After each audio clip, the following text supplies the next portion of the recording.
కాబట్టి అందుకని మనము మన ఇంటిలో ఉన్న వారిని గౌరవించాలి, భార్యను ప్రేమించాలి, భర్తను ప్రేమించాలి, మన బిడ్డలను ప్రేమించాలి, అత్తమామలను ప్రేమించాలి, తల్లిదండ్రులను ప్రేమించాలి, మన పొరుగు వారిని ప్రేమించాలి. అందరినీ కూడా ప్రేమ కలిగి ఉన్నవాడే నిజమైన యేసుక్రీస్తు వారి ప్రేమను కలిగి ఉన్నవాడు. అందుకని ఈ యొక్క రాత్రికాల సమయంలో మనం చూస్తూ ఉన్నాం, వారి ప్రేమ పరిపూర్ణమైన ప్రేమ కాదు. ఎవరిది? యాజకుడిది, లేవీయుడు ప్రియమైన వారు. కానీ ఎవరు పరిపూర్ణమైన ప్రేమ కలిగి ఉన్నాడు? సమరయుడు కలిగి ఉన్నాడు. సమరయులు వాళ్ళు కాదు, ఇక్కడ దేవుడు ప్రేమించేవారు కాదు, కానీ తన పొరుగు వారిని ప్రేమించారు ప్రియమైన వారిని. అంటే మనము కూడా మన పొరుగు వారిని ప్రేమించాలని ఈ రాత్రి ఆయన దేవుని యొక్క వాక్య భావం మనం చూస్తున్నాం. అలాంటి ఎఫెసీ సంఘము కూడా, ఎఫెసీ సంఘాన్ని చూసి ప్రభు ఒక మాట అన్నాడు. ప్రకటన గ్రంథము 2వ అధ్యాయము 4వ వచనంలో ఒక మాట, విలువైన మాట మనం చూస్తూ ఉన్నాం. మొదట నీకుండిన ప్రేమను నీవు వదిలితివి, నేను నీ మీద తప్పు ఒకటి మోపవలసి ఉన్నదని ఆయన చెప్తూ ఉన్నాడు. ఏమన్నాడు? మొదట నీకున్న ప్రేమ. చూడండి, వివాహము చేసేటప్పుడు భార్య భర్తలు ప్రమాణం చేసేటప్పుడు వాళ్ళతో ఒకరికి ఒకరు ఎంతో అన్యోన్యంగా ప్రమాణం చేస్తారు. ఆ ప్రేమ ఒక సంవత్సరం పోయేసరికి ఏమవుతుంది?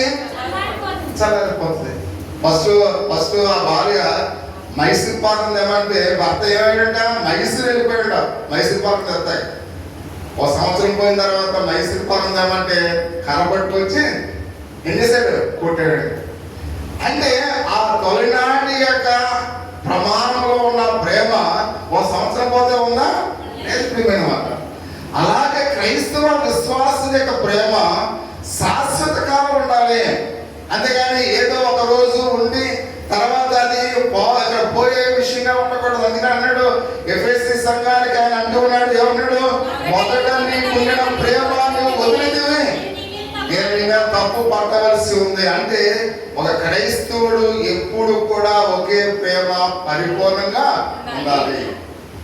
ఇప్పుడు నీలో ఎలాంటి ప్రేమ ఉందో నువ్వు చనిపోయేంత వరకు కూడా ఆ ప్రేమనే కొనసాగించాలి. నీ బంధువులను, నీ స్నేహితులను, రక్త సంబంధికులను అదే ప్రేమతో నువ్వు ప్రేమించాలి. కాబట్టి ఆ ప్రేమను ఏమాత్రం కూడా వదిలిపెట్టకూడదు అనే విషయాన్ని మనం చూస్తూ ఉన్నాం. నీవు నన్ను ప్రేమించి ఉన్నావని ప్రశ్నించినప్పుడు ప్రభువు తను ఎరగనని ముమ్మారు చెప్పిన పేతురు సంగతి మన హృదయంలో మారు మోగుతూ ఉండాలి. ఎందుకంటే అది ప్రేమ పరిపూర్ణతకు మనను నడిపించాలి ప్రియమైన వాళ్ళ. కాబట్టి అతడు ఎప్పుడైతే బ్రహ్మకాడు ఏం చేస్తాడు? సంతాపపడి ఏడ్చాడు. ప్రభువా, నేను తెలియదని మాట్లాడిన ముమ్మారు బొంకానయ్యా అని సంతాపపడి ఏం చేశాడు? ఏడ్చాడు. మనము కూడా మన ప్రేమ ఒకవేళ కొదువుగా ఉందా? స్వచ్ఛమైన ప్రేమ మనం ప్రేమించలేకపోతున్నామా? ప్రభువా, నన్ను క్షమించు ప్రభువా, నా సహోదరు పట్ల ఒకవేళ నేను స్వార్థ ప్రేమతో ఉన్నానేమో, ఈ రాత్రి పరిపూర్ణమైన ప్రేమతో నా సహోదరులను నేను ప్రేమించేట్లుగా నాకు సహాయం చేయి. ఒక క్రైస్తవుడు, ఎందుకంటే పేతురు ఒక మోడల్ గా ఉన్నాడు ప్రియమైన వాళ్ళ. పేతురు ఎప్పుడైతే బొంకాడో సంతాపపడి ఏడ్చాడు. నిజమైన విశ్వాసులుగా, నిజమైన క్రైస్తవ సహోదరులుగా మనము కూడా అందరము కూడా ఒకరినొకరు ప్రేమించి గౌరవించి సన్మానించుకునేవారుగా మనం ఉండాలి అనే విషయాన్ని లేఖన భాగంలో మనం చూస్తున్నాం. 3వ మాట, విశ్వాసమందు సంపూర్ణత కలిగి ఉండాలి. విశ్వాసం ఎలా ఉండాలంట? సంపూర్ణత కలిగి ఉండాలని మనం చూస్తూ ఉన్నాం. ఎందుకంటే విశ్వాసం అనేది క్రియలతో కూడిన కార్యశీలత కలుగు చేస్తుందని మనం చూస్తూ ఉన్నాం. అందుకని యాకోబు పత్రిక 2వ అధ్యాయము 22వ వచనం, క్రియల మూలముగా అతని విశ్వాసము పరిపూర్ణమైనది మనం గ్రహించుతున్నాము కదా అని మనం చూస్తూ ఉన్నాం సహోదరి. ఎందుకంటే విశ్వాసం అనగా ఏంటంటే దేవుని యందు నమ్మిక ఉంచుట. విశ్వాసం అంటే నేను చూసామా ఇక్కడ పోయిన వారం అబ్రాహాము యొక్క విశ్వాసం గురించి మనం చూసాం. అసలు విశ్వాసం అంటే ఏంటి? దేవుని మీద నమ్మిక ఉంచుట. ఆయన జీవిస్తూ ఉన్నాడు పరిపూర్ణుడిగా, నిన్న నిరంతరం ఏకరీతిగా ఉన్నాడని ఆయన విశ్వాసం ఉంచడమే విశ్వాసం ప్రియమైన వారు. మన కొరకు తన ప్రాణాన్ని అర్పించడని మనం నమ్మటమే ఆయన యందు విశ్వాసం ఉంచడం. విశ్వాసం లేకుండా దేవునికి ఇష్టడవటం అసాధ్యం. అంటే మనలో విశ్వాసం ఉండాలి. ఎందుకంటే చెంతకు వచ్చేవాడు ఆయన ఉన్నాడని, తను వెతుకువాడని, ఆయన ఫలము దయచేయవాడని మనం నమ్మాలి. సహోదరి ఎబ్రియులకు రాసిన పత్రికలో 11వ అధ్యాయం 6వ వచనం మనం చూస్తున్నాం. కాబట్టి ప్రతి విషయంలో కూడా తను వెతుకువారికి ఫలాన్ని దయచేస్తాడని మనం నమ్మాలి. ఎవరైతే ఈ రాత్రి ఆయన వెతుకుతూ ఉన్నారో దేవుడు మీకు ఫలాన్ని ఇస్తాడు, మిమ్మల్ని ఆశీర్వదిస్తాడు, మీకు అనేకమైన ఆశీర్వాదాలు దేవుడు ఇస్తాడు. వాళ్ళ అది అన్నాడు, ఆయన ఇస్తాడని మనం నమ్మకంతో ఉండాలి, అదే విశ్వాసం. అంత మాత్రం కాకుండా ఎబ్రియులకు రాసిన పత్రిక 11వ అధ్యాయం 1వ వచనం అన్నాడు, విశ్వాసం అనేది నిరీక్షింపబడు వాటి యొక్క నిజ స్వరూపమును అదృశ్యమైన ఉన్నట్టుగా రుజువై ఉన్నదని ఇక్కడ మనం చూస్తున్నాం. ప్రియ సహోదరి సహోదరుడా, ప్రపంచంలో దేవుని వాక్యం వలన నిర్మాణమైనవని, అందును బట్టి దృశ్యమైనవి కనబడే పదార్థముచే నిర్మింపబడలేదని విశ్వాసం చేత మనం గ్రహించుకోవాలని 3వ వచనంలో మనం చూస్తున్నాం. అంటే ప్రతి మనుషునికి సహజ విశ్వాసం కలదు. ఎందుకంటే తన భార్య బిడ్డల వల్ల పెద్దల వల్ల కొంతమంది ఏం చేస్తుంటారు, విశ్వాసం ఇస్తారు. అంటే తన యొక్క భార్య పిల్లలంటే వాళ్ళు నమ్మకమైన వారు, ప్రతి ఒక్కరు కూడా ఆ పెద్దవాళ్ళ పట్ల పిల్లలు ఏం చేస్తారు, విశ్వాసం ఇస్తారు. ఒక బస్సు ఎక్కిన తర్వాత ఆ డ్రైవర్ గమ్య స్థలానికి తీసుకెళ్తాడు, మనం ఏం చేస్తాం, విశ్వాసం ఇస్తాం. ట్రైన్ ఎక్కిన తర్వాత డ్రైవర్ సరిగ్గా తీసుకెళ్ళాడు మనం అనుకున్నాం అనుకోండి, మనం నిద్రపడద్దా? అంటే ఆ డ్రైవర్ మీద మనం ఏముస్తున్నాం, విశ్వాసం ఉంచుతున్నాం. అంటే అంత మాత్రం కాకుండా మనము దృశ్యమైన వాటిని కాక అదృశ్యమైన వాటి అని కూడా మనం ఏం చేయాలి, విశ్వాసం ఉంచాలి. అంటే ఇక్కడ సహోదరి సంపూర్ణంగా ఆయన మీద మనం ఆధారపడి మన భాగమంతా కూడా ఆయన మీద వేసినట్లయితే ఇంకా దేవుని మీద మనం ఏం చేయాలి, విశ్వాసం ఉంచాలి. అంటే కేవలం దృశ్యమైన వాటి అంతే విశ్వాసం ఉంచడం కాదు. ఆ డ్రైవర్ ఎందుకు మనం ఏ విధంగా విశ్వాసం ఉంచామో అది మనకు కనిపించేది. మన తల్లిదండ్రులందు పెద్దలందు ఎలా విశ్వాసం ఉంచామో అది కూడా మనకి కనిపించేది.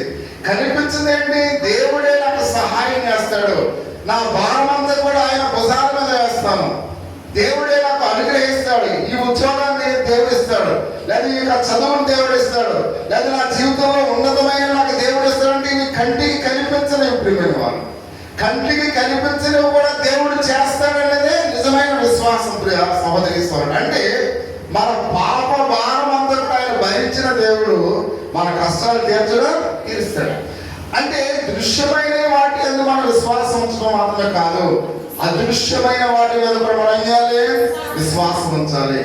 దేవుడు నా జ్వరాన్ని తగ్గిస్తాడు, నా కుటుంబంలో ఆయన స్వస్థత కార్యాన్ని చేస్తాడు. అంటే అది మన కంటికి కనిపించేది కాదు, కానీ దేవుడు చేస్తాడని మనం ఏం చేయాలి, విశ్వాసం ఉంచాలి. అది అంటే చూచి నమ్మిన వారి కన్నా చూడక నమ్మిన వారు ధన్యులు.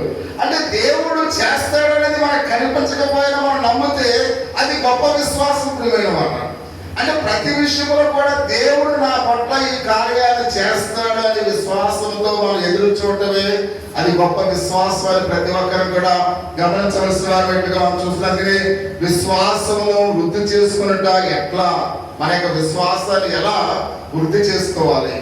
ఎందుకంటే ఆయన అంటున్నాడు, బైబిల్ ఎక్కువగా చదివి ధ్యానించాలి. ప్రియమైన వాళ్ళు, అంటే మన విశ్వాసం ఎప్పుడు పెరుగుతుంది, వృద్ధి అవుతుంది, బైబిల్ గ్రంథాన్ని చదువుతున్నప్పుడు. రెండవదిగా మనం చూస్తున్న దేవుని ఆత్మచేత నింపబడాలి. దేవుని ఆత్మచేత మనం ఎప్పుడు నింపబడతాం, వాక్యాన్ని తరచుగా చదువుతున్నప్పుడు. అంటే మన విశ్వాసం వృద్ధి చేసుకోవాలి ప్రతి ఒక్కరం కూడా. అంత మాత్రం కాకుండా మూడవది తరచు సమాజంగా కూడాలి. సమాజంగా అంటే దేవుని సన్నిధానంలో అయితే మనం ప్రార్థనలు, ఎందుకంటే చాలా విధాలుగా మనం గమనించినట్లయితే చాలా సిగ్గుపడాలి. అన్ని గ్రామాల్లో 4 రోజులు మా వారానికి 3 రోజులు ప్రార్థన జరిపించుకుంటారు. ఈ శుక్రవారం ప్రార్థనకు రావడానికి మీకు చాలా మంది రాలేకపోతున్నారు. అంటే ఇన్ని సంవత్సరాల క్రైస్తవ జీవితంలో జీవించి మనం సిగ్గుపడాలి. ఎందుకంటే అనేక సంఘాల్లో వారానికి ఎన్నిసార్లు పెట్టుకున్నారు ప్రార్థన, 4 సార్లు 5 సార్లు కూడా పెట్టుకునే సంఘాలు ఉన్నాయి. కానీ 2 సార్లే ప్రార్థనకు రావడానికి మనకు ఎంతో కష్టమైపోతుంది. అంటే మనలో విశ్వాసం ఎలా వృద్ధి చెందుతుంది. ప్రియ సహోదరి సహోదరుడా, కేవలం ఒక పూటే భోజనం చేస్తామనుకోండి మనకు ఆరోగ్యం ఉంటుందా, ఉండదు. అందుకని మనం ఏం చేస్తున్నాం, 3 పూటలు భోజనం చేస్తున్నాం. అంటే విశ్వాసం కూడా వృద్ధి చెందాలంటే సమాజంగా ఎక్కువగా మనం కూడుకోవాలి, సమాజంగా దేవుని సన్నిధానంలో ప్రార్థించాలి, సమాజంగా దేవుని మందిరంలో వాక్యాన్ని వినాలి, సమాజంగా మన దేవుని వాక్యాన్ని చదవాలి. అప్పుడే మనలో ఉన్న విశ్వాసం ఏమవుతుందంట? వృద్ధి చెందుతుందని మనం చూస్తున్నాం. నాలుగవదిగా అనేకులకు బలమైన సాక్ష్యాన్ని మనం వివరించాలి. ప్రియమైన ఈ జీవితంలో దేవుడు చేసిన కార్యాన్ని సిగ్గుపడకుండా మనం సాక్ష్య రూపంలో చెప్పాలి. ప్రియా సహోదరి సోదరుడా, కాబట్టి దేవుడు చేసిన అనేకమైన మేలు పొందేసుకున్నారు కానీ కేవలం ఎవరు కూడా చెప్పలేదు.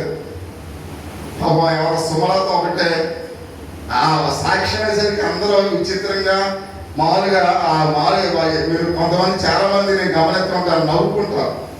ఆయన యేసుగా చెప్పారు, దాన్ని నిజమైన విశ్వాసి దేవుడు చేసిన కార్యాన్ని చెప్పకుండా ఉండలేదు. ప్రియమైన మాట, ఎందుకంటే మనము కూడా మన జీవితంలో ఆయన చేసిన కార్యాలు చెప్పాలి. కేవలం మనము ఆ దేవుడి చేత మేలు పొందేవారిగా ఉన్నాము, కానీ దేవా ఈ కార్యము నా జీవితంలో నా కుటుంబంలో చేసినందుకు నీకు వందనాలు ప్రభువా అని దేవుని సన్నిధానంలో చెప్పడానికి మనం సిగ్గుపడుతున్నారు. మైకొద్దులేండి, కొంతమంది అంటారు మైకొద్దులేండి, సాక్ష్యం చెప్పేటప్పుడేమో ఎవరికి వినపడకుండా స్లోగా చెప్తారు. అంటే అందరికి వినపడాలి వచ్చేయాలి. దేవుడు నీ పట్ల చేసిన కార్యము అందరూ వినాలి. అప్పుడు నీలో ఉన్న విశ్వాసం ఏమవుతుందంట? వృద్ధి చెందుతుంది అనే విషయాన్ని మనం చూస్తూ ఉన్నాం. కాబట్టి నీ ప్రార్థన ఆలకించబడాలా. ప్రతి ఒక్కరు కూడా నా ప్రార్థన ఎలా దేవుడు వినాలి అని నువ్వు అనుకుంటున్నావు. ఒకసారి ప్రతి ఒక్కరు కూడా గమనించాలి. అని నీకు యొక్క ప్రార్థన అయితే దేవుడు వింటున్నాడంటే నీలో ఏముండాలి? విశ్వాసం కావాలి. ఈరోజు నువ్వు ప్రార్థన చేస్తున్నావు, నీ ప్రార్థన దేవుడు వింటున్నాడని ఒకవేళ అపనమ్మకం నీకు ఉండకూడదు. వింటున్నాడు అనే విశ్వాసం నీకు కావాలి. అద్భుతం మనం పొందుకోవాలంటే విశ్వాసం కావాలి. దేవుని మహిమను చూడాలంటే విశ్వాసం కావాలి. కొండలు పెగిలింపగల సముద్రంలో పడవలు పడాలంటే విశ్వాసం కావాలి. అంటే విశ్వాసం ఎంతో ప్రాముఖ్యమైనది, బలమైనది. ప్రియమైన వాట, అంటే విశ్వాసం కావాలంటే మనం బైబిల్ ఎక్కువ చదవాలి, దేవుణ్ణి ఆత్మచేత నింపుకోవాలి. కాబట్టి తరచుగా సమాజంగా కూడుకోవాలి. మన సాక్ష్యము అందరికీ కూడా మాదిరికరంగా ఉండాలి. అప్పుడే నీలో విశ్వాసము వృద్ధి చెందుతుంది. విశ్వాసం ద్వారా అనేకమైన అద్భుతాలు నీవు చూస్తాం. కాబట్టి అద్భుతాలు మనం అంటే అద్భుతం చేయమని పాట పాడటం కాదు, అద్భుతం చేయమని అనే పాట పాడటం కాదు. నీ జీవితంలో అద్భుతం జరగాలంటే నీలో విశ్వాసం కలిగి ఉండాలి. అదవుతుందా? విశ్వాసం కలిగి ఉండాలి. కాబట్టి అందుకే ఆయన మాట్లాడుతున్నాడు. ఏప్రిల్ రాసిన 11వ అధ్యాయంలో కూడా 5 రకాల విశ్వాసం గురించి అక్కడ మనం చూడవచ్చు. ఎందుకంటే హేబేలు విశ్వాసము దేవునికి ఇష్టమైన బలి అర్పణ ఆయన ఇచ్చినట్లుగా మనం చూస్తూ ఉన్నాం. హేబేలు ఎలాంటి విశ్వాసతలు కలిగి ఉన్నాడంటే విలువైన అర్పణ దేవునికి ఇచ్చినట్లుమైన వాడు. కాబట్టి శ్రేష్టమైన అర్పణ ఇచ్చినది అంటే కల్వరిలో ప్రభువైన యేసుక్రీస్తుని ఆయన బలి చెల్లించినట్లుగా మనం చూస్తూ ఉన్నాం. ఎందుకంటే ఇటువంటి విశ్వాసము దైవ చిత్తం. ప్రియమైన వాళ్ళరా, ఇది దేవునికి ఇష్టమైన బలి అర్పణానికి మనం చూస్తూ ఉన్నాం. యేసుక్రీస్తు వారు కల్వరిలో ఏ విధంగా పరిశుద్ధుడైన యేసుక్రీస్తు వారు నీ కోసం నా కోసం ఏ విధంగా కల్వరిలో మరణించాడో దానికి ముందుగానే పవిత్రమైనది పరిశుద్ధమైన అర్పణ ఎవరిచ్చారు? హేబేలు ఇచ్చాడు. అంటే హేబేలు ముందుగానే అంటే ఒక పరిశుద్ధుడైన యేసుక్రీస్తు వారు మనందరి కోసం చనిపోతాడని ఎరిగి ఉన్నాడు కనుక శ్రేష్టమైన అర్పణ దేవునికి ఇచ్చాడు. ప్రియమైన వారు, అంటే అది హేబేలు ఇచ్చిన అర్పణ దేనికి సాదృశ్యంగా ఉంది? సిలువలో యేసుక్రీస్తు యొక్క మరణానికి సాదృశ్యంగా ఉంది. అంటే ఆ యొక్క హేబేలు అర్పణ శ్రేష్టమైనదిగా ఎలా ఉందో నీ అర్పణ ఎలా ఉంది ఒకసారి గమనించండి. దేవునికి నువ్వు ఎలా అర్పిస్తూ ఉన్నావు?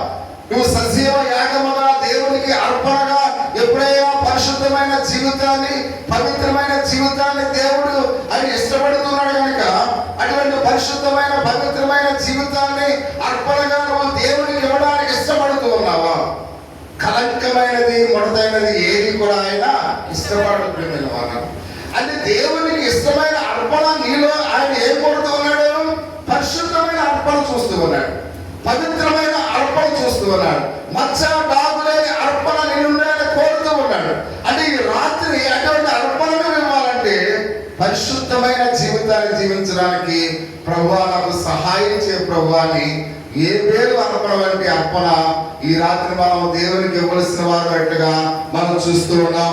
రెండు, అబ్రహాము యొక్క విశ్వాసం మనం చూసినట్లయితే దేవుడు నడిపించి అంతవరకు కూడా సంరక్షిస్తాడనే విశ్వాసాన్ని కలిగి ఉన్నాడు. అబ్రహాము ఎలాంటి విశ్వాసాన్ని కలిగి ఉన్నాడు?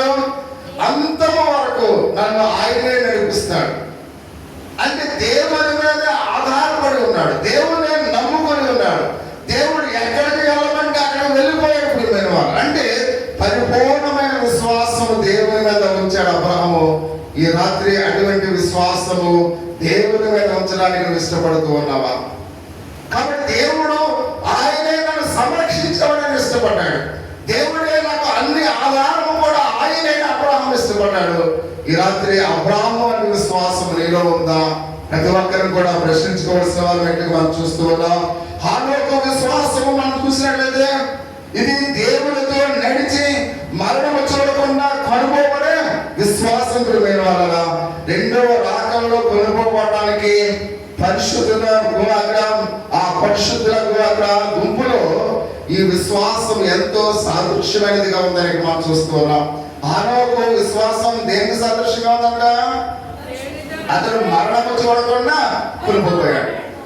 అలాగే రెండవ రాకడలో మనము కూడా మరణము చూడకుండా కనుక్కోబడాలంటే అటువంటి పరిశుద్ధమైన విశ్వాసమునకు అది గుర్తుగా ఉంది, ముంగుర్తుగా ఉంది ప్రియమైన వాళ్ళ. కాబట్టి అందుకనే మనము కూడా హానోకు వలె అటువంటి ఎత్తబడి గుంపులో ఉండే విశ్వాసము ఈ రాత్రి మనలో ఉందని ప్రతి ఒక్కరు కూడా గమనించవలసిన వారు పెట్టుగా మనం చూస్తూ ఉన్నాం. ఎందుకంటే అంటున్నాడు, ప్రభు కొరకు సాహస కార్యములు చేసే విశ్వాసము రాజ్యములను జయించారు ప్రియమైన వాళ్ళ. కాబట్టి అక్కడ ప్రభు కొరకు సాహసం చేసే కార్యాలు నువ్వు ఏమైనా చేస్తావా ఈ రాత్రి? ప్రియా సహోదరి సహోదరుడా, దేవుని కొరకు నువ్వు ఎక్కడ ఏదైనా అయితే సాహసము చేస్తావా? దేవుని యొక్క విశ్వాసం కొరకు నువ్వు ఏమైనా త్యాగం చేస్తావా ఈ రాత్రి? ప్రతి ఒక్కరిని కూడా మనం గమనించలేదు. కానీ దేవుని కొరకు అనేక మంది పాత నిబంధన కాలంలో కొన్ని రాజ్యాలని వారు ఏం చేశారంట? జయించారంట ప్రియమైన వాళ్ళ.